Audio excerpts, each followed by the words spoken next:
everyone, and welcome. Thank you for joining us for the annual Workplace Wellbeing Global Online Summit. My name is Melinda Yon, and I'm the host for this session.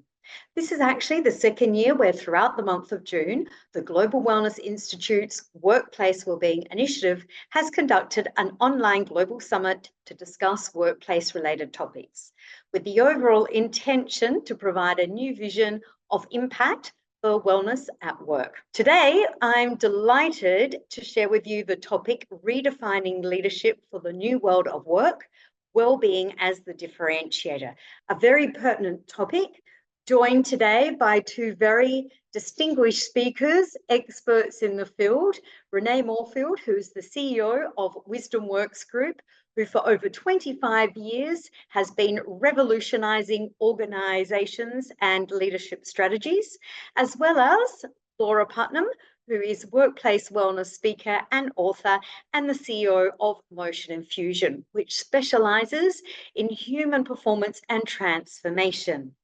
So please join me as we start the session today, and this will actually be a pre-recorded session, initially planned for a live session. However, due to the availability of one of our speakers, it's a pre-recorded session. However, if you have any questions, please feel free to leave those in the chat box, and we'll do our best to be able to answer those questions. Enjoy, everyone, and thank you very much for joining us today. So it should be recording now. Okay, sounds good. So, Laura, I'll start because I have known of you for many, many, many years and heard so many fantastic things about you from so many people. And we've crossed paths a couple of places, but it's always been so brief. We haven't had a chance to really get to know each other. So this is a great time to do that. And I will say you are one of the few people that when I read your work and I listen to you on podcasts and I watch your videos and I read your book, and I was like, okay, this is someone who we're coming from some of the same ilk and some of the same insights, although we may have very different backgrounds. So I'm really curious as to, how you got into the world of the intersection between workplace well-being and leadership training. And how did you arrive there? What background do you draw from? So first of all, Renee, it's so nice to be with you. And I agree with everything that you said about how I feel like that you and I really have a similar kind of sensibility that we're bringing to this puzzle around how do we best leverage the workplace to promote better health and well-being for all. Mm-hmm. So I call myself a former competitive gymnast, former professional dancer, former I've worked for a long time in the wellness space in terms of kind of often on the side teaching aerobics, being a personal trainer, but also pull from the world of, I worked in public policy, worked on a Senate, actually antitrust subcommittee. I was as you and I were talking about earlier, I am a former public high school teacher, and I have my master's in education from Brown University. And so my work really kind of straddles the world of well-being, but also the world of leadership development. I also had a stint as executive director of a youth leadership organization. Mm-hmm. So all of those different experiences kind of all pulled together to I pulled this all together to start my company called Motion Infusion back in 2008. So it's been a long time. And the name Motion Infusion really derives from the idea that when we get in motion, literally as in please don't have a seat, but also figuratively as in making change, then we get healthier and happier, not only as individuals, but as teams and as organizations and even as communities. And the idea is that, how do we infuse motion? How do we infuse well-being? How do we infuse culture change even into everything that we do? Mm-hmm. So that's a little bit about my background. Yeah, that's great. And I think of like movement almost as a principle, circulation as a principle of life too. So I totally get the name of your company, how important that is. Yeah. Thanks. How about you, Renee? Share a little bit about, and again, you and I have, like you described, we've kind of intersected over the years. I've seen you and seen your work extensively. I actually interviewed you a few years ago about the work that you're doing. And so I've really also really admired the work that you do. And most recently, I was just randomly having lunch and met this guy who works in leadership development. And it turns out that he works closely with you. Oh. With you. So your work has traveled far and wide. So tell us a little bit about your background. Yeah. Well, my formal education was as an exercise physiologist. I got out of a school with as a wellness educator and exercise physiologist. My master's is in business and human relations, and then my doctorate's in spirituality and leadership. So they all can seem kind of, it's been a zigzaggy journey, but for me, I think what's been most pivotal is my very first role as a leader. I was asked to run a global wellness department for an information technology company that had about 41,000 employees, and they were growing to 110,000. And we were seeing all these stressed out people in our department using our programs, our fitness programs, our mental health programs, we did mindfulness training at the time. This was like 1991. This was a very long time ago. We were doing smoking cessation. So we were doing some really avant-garde things at the time for the wellness world, but we were tracking all these kind of stressed out people. And when we tracked forward, when we went upstream to see where they were coming from, they were predominantly from mergers and acquisitions that this company was making, and that the company was doing really well from a technical perspective, but not so much with the people and culture factors. And for me personally, this was a direct connection to the well-being, the thriving, the capacity to thrive for people, creating environments where all people can thrive. So in that first leadership role, not only did I realize I don't want to be downstream from this, I want to be upstream and do more capability building and capacity building so that we're not having some of these downstream negative effects. But also in that first leadership role, I realized that I could do way more. I felt like for how I'm designed, I could do way more as a leader to create an environment where my team could thrive more than I could as an exercise physiologist, more than as a specialist. So the role of the leader, I kind of think of the role of a leader as using your life orientation, making a decision to use your life energy to affect positive results that matter, results that benefit the planet, people, etc. And that became really clear to me that was my purpose, and that within that purpose, becoming a capability builder would really be my path. And at the time I was probably 20. Now I realize, I look back, I couldn't have said all this, by the way, this clearly then, but I realized I was having all of these really pivotal changes, and I was in my early 20s. And so I then, after that role, pretty quickly in that company, I set up a change management department, and it was to humanize, it was to create a methodology and a network of people around the company that could help humanize the major changes that were going on. So these mergers, acquisitions, etc. So I was really embedding in a subversive way all the concepts, all the principles, all the practices of thriving and well-being within a business need. And that process of really starting with what results are people trying to get first.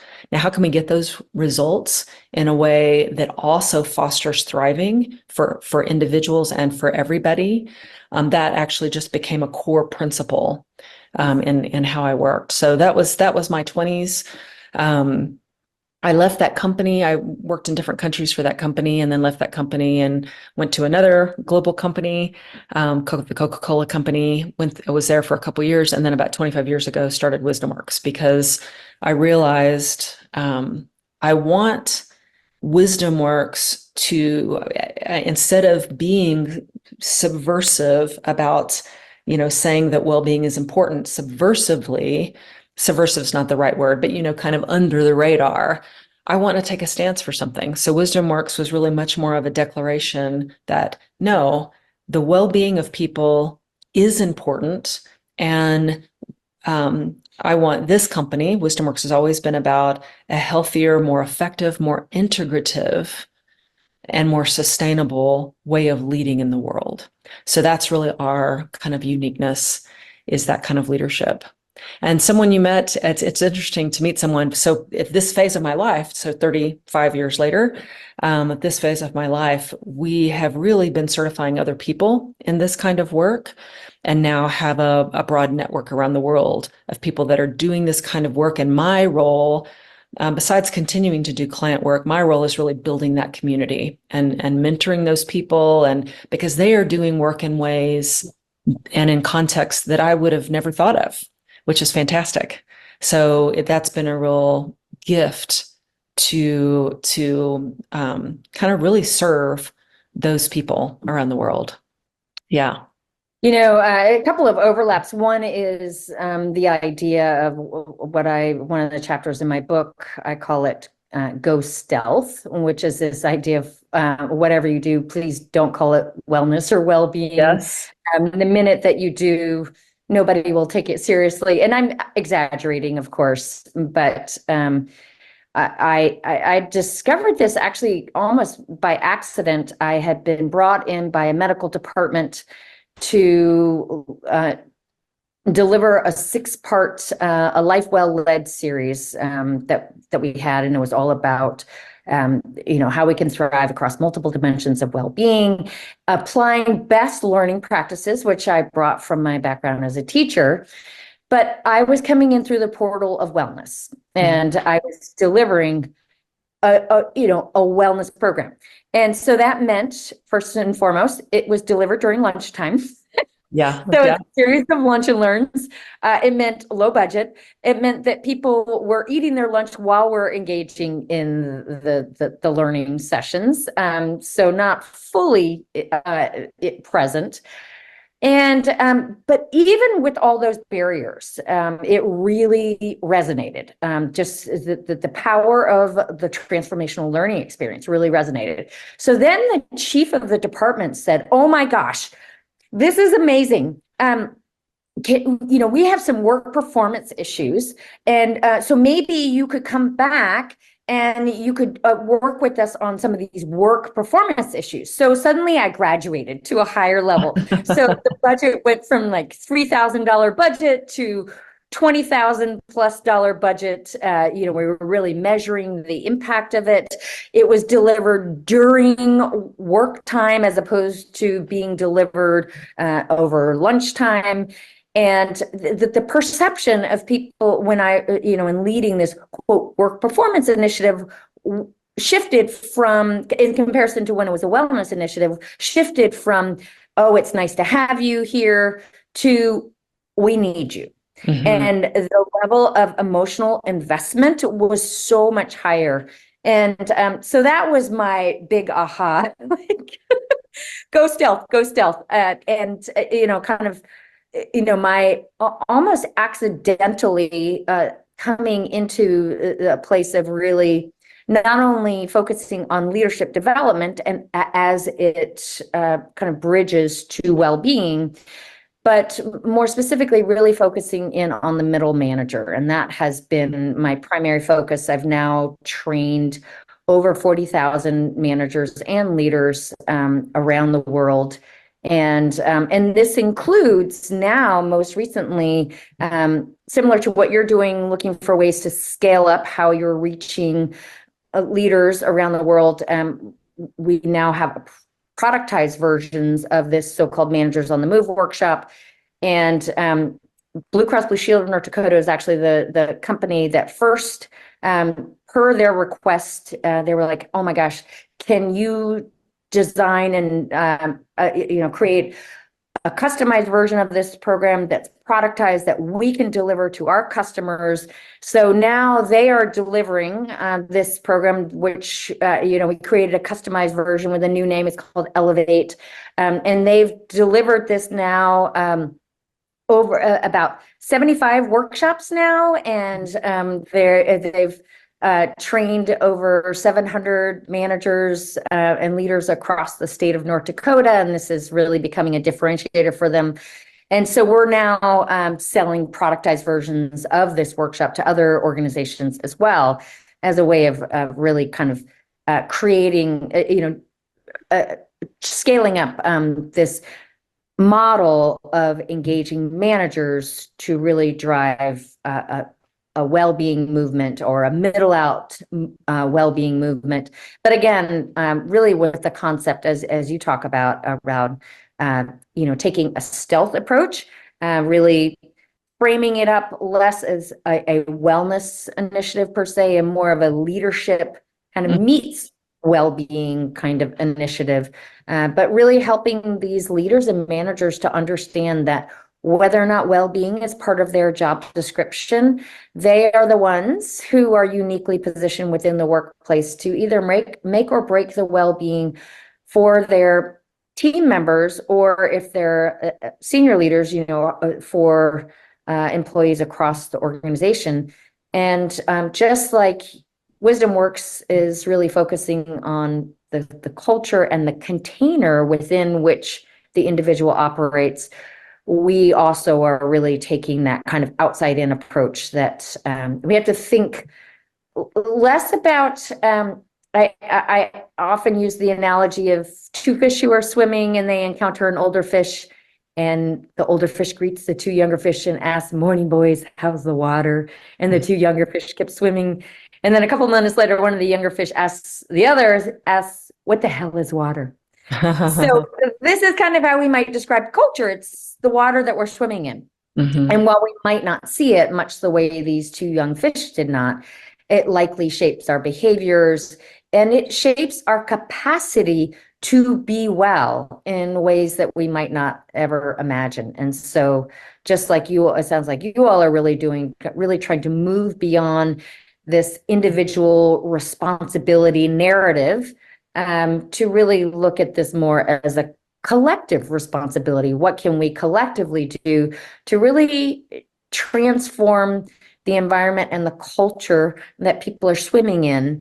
And again, obviously, leaders play a very specific role, a heightened role in shaping that water that people are swimming in. Yeah, there's so many things you said there, Laura, that really resonate with what we're doing. I mean, it hits me that leadership, really effective leadership, is all about relationship, inspiring people, developing people, mentoring people, coaching people, helping to build teams that work well together, and then task, helping get clear about what are the goals, what are we doing, what's our purpose, how do we get this done, and what results are we trying to achieve? So when you think about those two, relationships and tasks, the question that I always ask, and I have a sense you do too, is from what foundation are relationships and tasks being cared for? From what's that foundation? Is it a foundation of dysregulation, stress, reactivity, or is it a foundation of balance, well-being, generativity, the kind of leadership where when people leave work, they really are more capable, more refreshed, more well than when they arrived at work. And so that's the kind of leadership. Those are to me, some of the more essential questions are, of course, we need to look at leadership behavior for sure. But the deeper questions are about what are the deeper stories and narratives we're holding about what it means to lead, and such as leader as hero, leader as the one getting the accolades, leader as the manager, the expert, versus what are new stories that it would be wonderful to step into, because it really builds the capability and capacity of leadership in everyone. And to me, that helping to resource everybody, helping all people feel not just externally resourced in their jobs and with good salaries, which are really important, and in the work environment, which is essential, but internally well-resourced. And to me, that question is no different than a well-being question. It's where leadership and well-being are really, we're talking the same thing.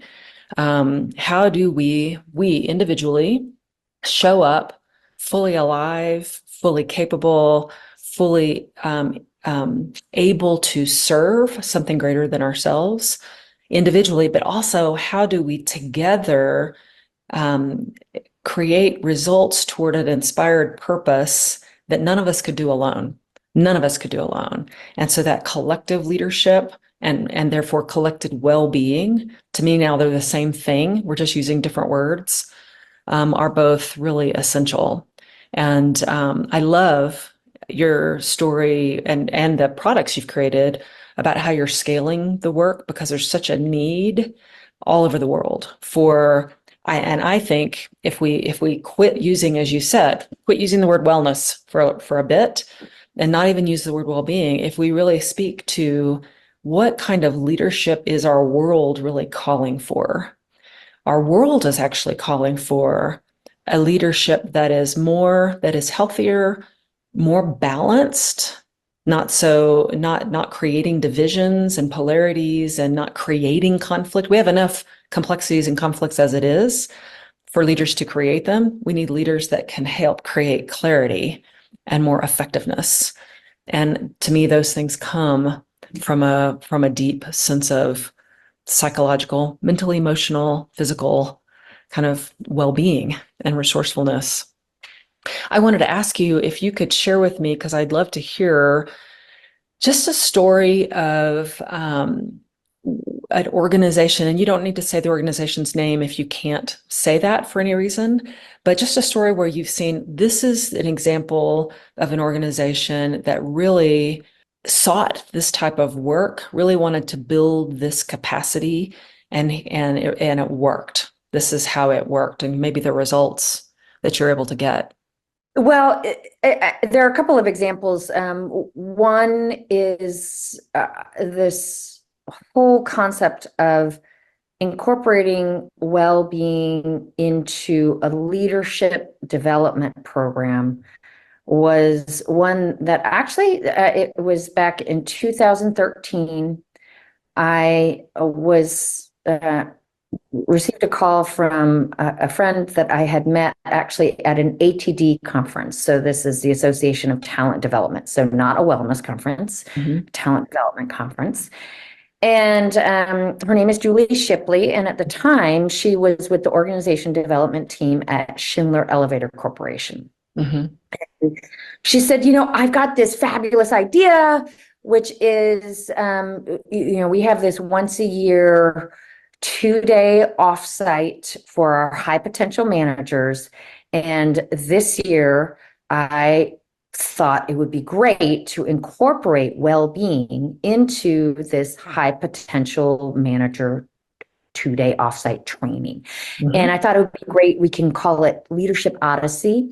And we would love it if you would come in and design and deliver this for us. And so Julie and I actually are the ones who really worked really closely together to just kind of figure out what this was going to look like. And then we brought in the different people so that it was multiple people whose voices were being heard and who were delivering this. And so this was a really kind of unlikely group of mostly men who were pretty much wellness diverse. They never would have consented to spend 2 days in a wellness type leadership development program or a wellness program. But that's really what it was. And but again, it was the intersection between well-being and leadership. And what does it have to do with becoming a more effective leader and looking at things like, do I have the energy that I need to be an effective leader? Where is my team? Is my team on the path to becoming another Enron? where where we're going back and forth between firefighting and burnout, or, how might we incorporate well-being into the way the work gets done, into the way I lead as a leader, so that there's more sustainability. Mhm. So that my team members are sustainably engaged in the work that they do, and so that I can lead in a way that is sustainable. And so the amazing thing about this is that these, again, mostly guys, they got it. They really saw through this transformational learning experience, which is, again, where I place great hope in the power of a transformational learning experience. Mhm. And through this experience, they really redefined what it means to be an effective leader. And they redefined what well-being means and how much it really ties to what they characterize as their, one of their core objectives, which is to build winning teams. Mhm. That you cannot build a winning team if you don't have well-being as part of the overall equation. Mhm. So that was the real kind of kickoff to this what was the foundation for what became Managers on the Move, and really has sparked this 40,000 plus managers and leaders getting trained on this approach. Was from that one experience. But again, just as we've talked about, it was really, combining leadership with well-being. That's fabulous. That is fabulous.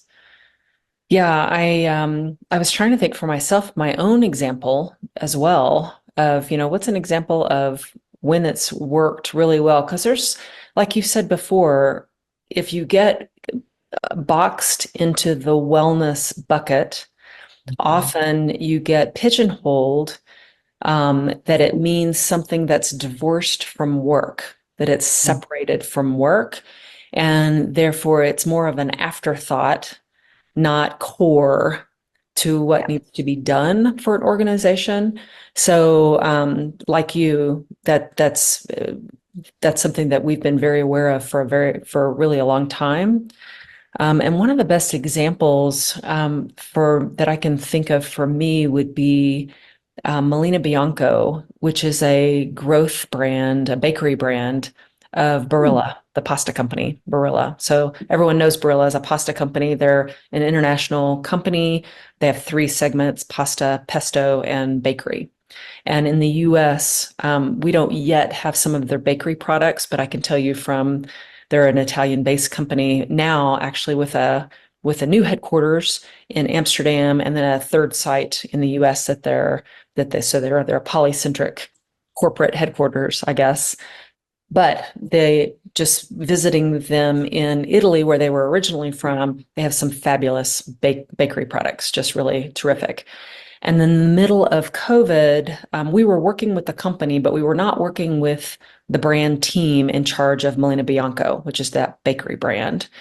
And the head of that team asked us to come in. She could tell that in the middle of COVID, because for everyone around the world, employee morale was decreasing, employee engagement was decreasing, productivity was decreasing. We were all now going remote. No one knew what that meant at the time. We felt so disconnected and isolated. So all these factors were happening. And she was noticing she's just an incredibly smart and caring leader. She could see this happening to her team. And she could also see that the thinking about the brand, they were in charge of the brand, was also eroding, because the connections between them and their well-being personally were eroding.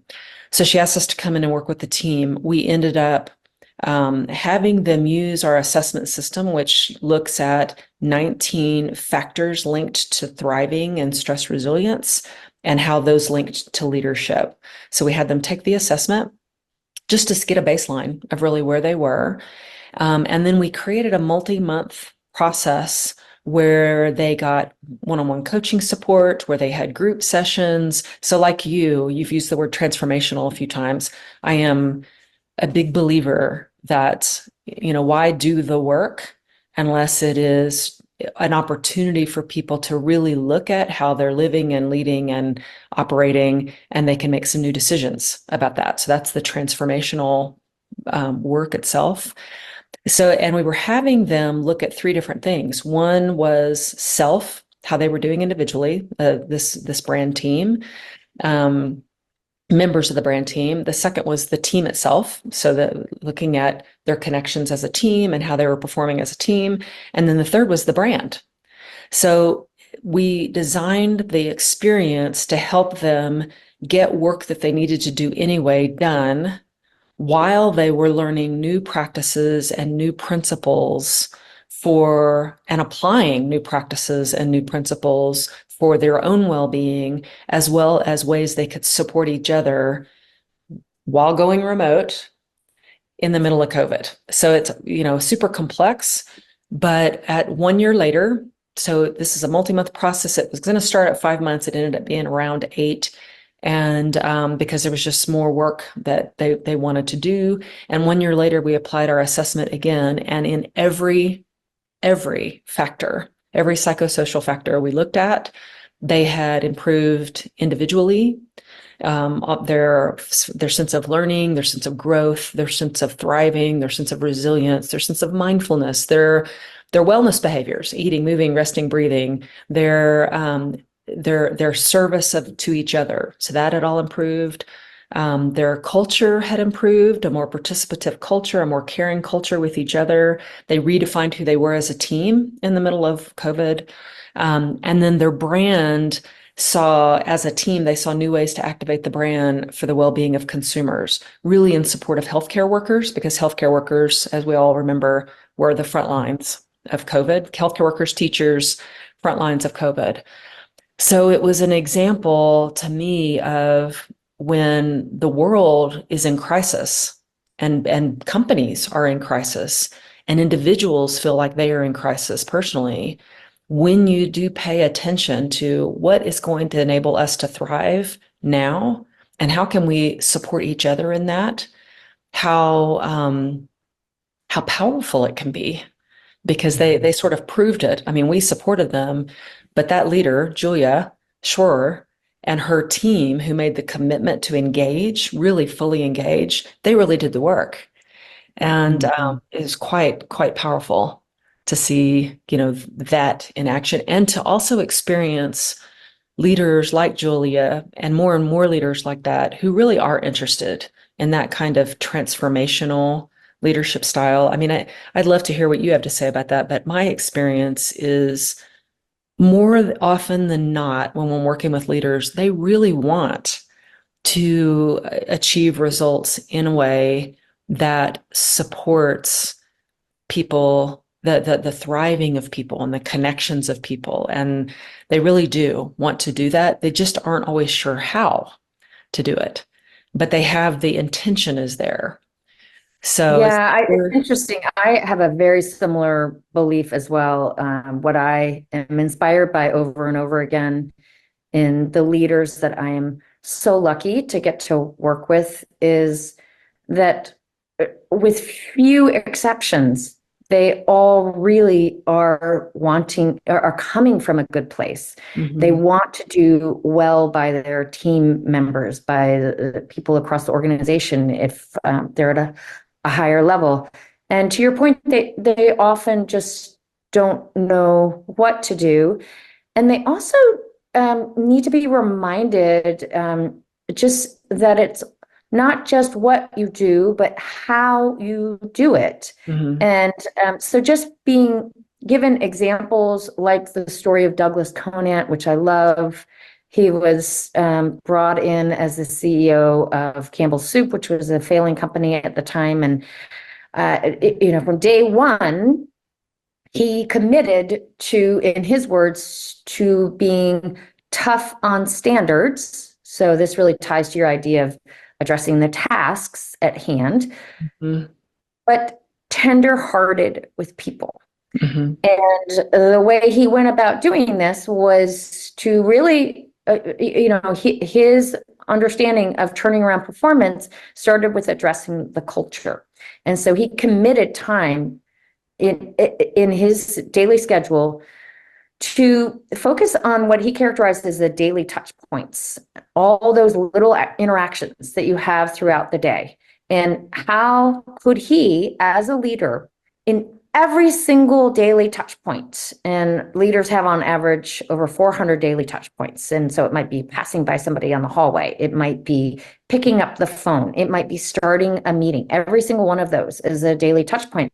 How might he lift up the people that he serves? And so this is a great example for other leaders on all levels to be thinking about those daily touch points. And so one of the things that he did was he set aside time in his schedule every single day to write personal handwritten thank you notes. And it's estimated that during his tenure, he wrote over 30,000 thank you notes.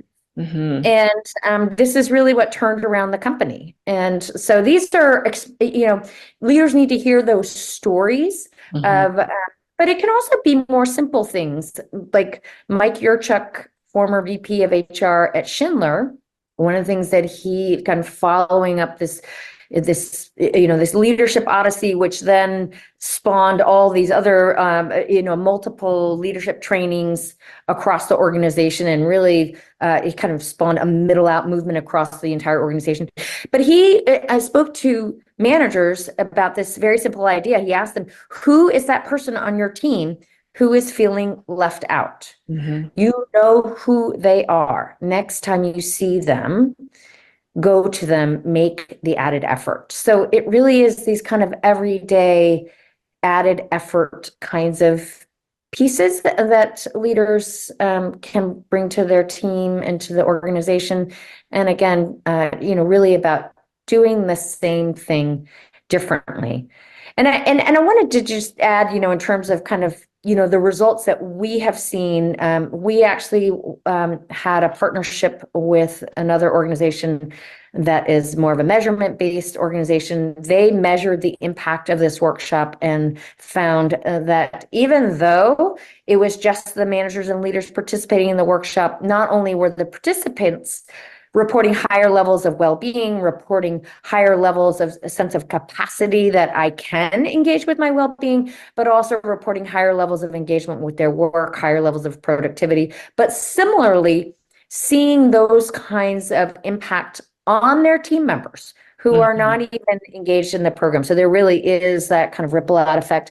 And we also had a similar kind of results when we were actually working with Blue Cross Blue Shield of North Dakota with all of their leaders and managers also during COVID. And similarly, even though it was happening during COVID, both managers and leaders, as well as the team members across the organization reported higher levels of well-being, reported higher levels of feeling like that their manager, that their organization actually cares about them, reporting higher levels of feeling like that when they come to work, granted this was kind of coming to work in a virtual sense, that they were able to, more enabled to become their best selves. So interesting that we're seeing kind of similar kinds of results through these programs. It doesn't surprise me. I mean, with the kind of the methodology that you're using, the approach of make it connect to the business, the things that matter to the business, things that matter to people, and the transformational approach.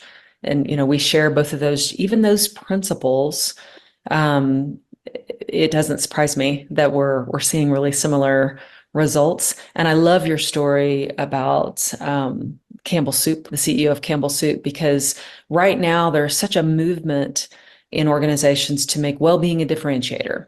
It's organizationally. And I do think that it's absolutely critical to have policies, practices, structures in place that support that really institutionalize a culture of thriving for all people, because we know that that's usually not the case, depending on what group that you're in.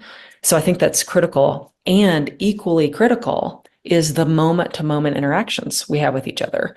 So, and that's something that anyone listening to this who it can feel sometimes overwhelming to kind of take on and overhaul an organization, but there you always have the opportunity right there where you are, to look around you and see and ask who doesn't feel included, or reach out and appreciate somebody, or take a breath so that you show up, more regulated and feeling more balanced yourself. So there's so many actions, literally thousands. We have a database of actions. So there's thousands of actions that can be taken that are what we call micro practices, these smaller things you can do that travel far. To me, that's the differentiator. I know that you use the term, and I love it, multiplier effect. They really being a multiplier effect, and we use amplified, thriving amplified. So very similar, again, that it's never just about you. It's never just about you. It's always, what are the ways that you show up that really naturally, by virtue of your being, by virtue of kind of that principle of in the nervous system of co-regulation, like you show up one way and it naturally creates a regulated environment for other people. So I think that was a really important story that you told about Campbell's, because I think that's something that we can all do every moment. And that is empowering. Again, that's a leadership stance. That's a leadership moment to stop and go, oh, wait a minute. I'm not just reacting to this moment. I can stop and pause and shift my state of being. And therefore, it creates a different moment. It creates a different next moment for you and whoever you're with. So, yeah, I mean, when it's integrated like that, kind of that integrated well-being into how we live our lives and how we do our work, and how we lead, it really, it really starts to, it impacts every single metric that matters. And so I often say, you give me any metric that matters to your organization or to your team, and I will show you how it ties to well-being, whether we're talking about safety or we're talking about absenteeism or presenteeism or profitability. There is data showing recruitment or development people who are thriving are 81% less likely to leave the organization from the longstanding data from Gallup, for example. Exactly. But, so we know well-being matters, but kind of circling back to what we've been talking about at the beginning, which is as well-intentioned as these wellness and well-being programs are, we know that simply having a well-being program is just not enough, because over and over and over again, we see, number one, that most people simply opt out. Because again, as you've characterized so beautifully, if we call it wellness, if we call it well-being, people can still, even when they understand the business case for it on some level, they still see it as something that happens outside of the workplace, that happens on our own time, but it's not part and parcel in the way we do our work. But even just getting people to engage with those programs, we know that over 80% of, on average, of eligible employees simply opt out of these programs. And depressingly, even when they do engage with them, as a recent Oxford University study came out showing, kind of more fodder for the echoes of, workplace wellness doesn't work, that people are not necessarily better for them. And so again, let's not throw away these programs, because just as you talk about, we need to institutionalize well-being, but we need to make sure that we provide the container for them to succeed. And so this is, again, why we need to be thinking so much about the culture. Is it one that actually supports the programs that we have in place, but also really supports a different way of doing the work? Because that's, so it's kind of both the formal engagement with well-being, but also the informal engagement with well-being. That's what really. I so agree with you. So we're not saying it's just not either or. And I think some of the conversation that you see in the popular media makes it sound very either or, like workplace wellness programs just don't work. Well, that's not true. It's just they need a place to live, like you're saying. They need a context where they can thrive and that they're supported. So it's not either or, it's really a both, kind of a both and it's central to that are leaders, how leaders lead, how they're showing up every day, how they're coaching, how they're mentoring, how they're interacting, how they're building teams, how they're developing, just all the above. So, well, it has been a treat to have this conversation with you. I know we're running short on time here, but it's just been great to talk to you. And I'm hoping that we get more time to just pick each other's brains on, how to go forward and where we intersect. Like, what are places where, now that I know more about your work, where we could literally bring you in to, to really, especially the managers that move product that you have, that we could bring it in and use it, because it sounds like a very powerful product. And likewise, and I'm so excited that we got to engage in this conversation. And I think one of the things that I wanted to leave our listeners with, and I think it really echoes so many of the themes that you and I have been talking about, is one, really questioning this concept that we are creatures of habit.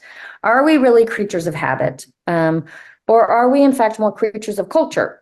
And just like those two fish, we tend to adapt to the water that we are swimming in. And so the more that we can direct our efforts toward really reshaping the water around the fish and thinking more about, is the water, is it healthy water that the fish are swimming in? And while the idea of self-care sounds good, if it's really being left up just to the individual to kind of find their way through toxic water, then obviously it's going to be really hard for that individual to be well. So how might we think more about team care? How might we think more about organization-wide care? How might we think more about community-wide care?